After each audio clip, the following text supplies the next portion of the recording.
બોટાદની ગધેડા બેઠકના ધારાસભ્ય શંભુ પ્રસાદ ટુંડિયાએ કુંડલી ગામ નજીક 2 દિવસ પહેલા ટ્રેન ઉથલાવવાના પ્રયાસ મામલે નિવેદન આપ્યું છે। આ ઘટનાને સખત શબ્દોમાં તો પહેલા અમે વખોડીએ છીએ।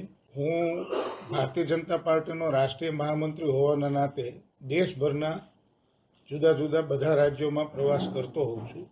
માત્ર ગુજરાતમાં નહીં, ગુજરાત સુરતનું કીમ હોય કે આપણું રાણપુરનું કુંડલી હોય, દેશભરમાં ખૂબ મોટા ષડયંત્રો રેલ ડિપાર્ટમેન્ટમાં ચાલે છે અને નેશનલ ઇન્વેસ્ટિગેશન એજન્સી NIA આની ખૂબ ઊંડાણપૂર્વક અને ઝીણવટપૂર્વક તપાસ કરી રહી છે। તપાસો આની સોંપાઈ છે અને જે પણ આવા કૃત્યો કરવાવાળા આવા તત્વો અને પરિબળો છે એ પરિબળો ખુલ્લા પડે, એમને સજા પણ થાય એવી અમારી બધાની રજૂઆતો પણ છે કે આની અમે ઊંડાણપૂર્વક ઝીણવટપૂર્વક તપાસ માંગશું અને ઇન્ક્વાયરીમાં જે પણ આવશે સંશોધનના આધારે એવા ગુનેગાર તત્વો જે છે એવા તત્વોને ખુલ્લા પાડી અને યોગ્ય સજા કરવામાં આવશે।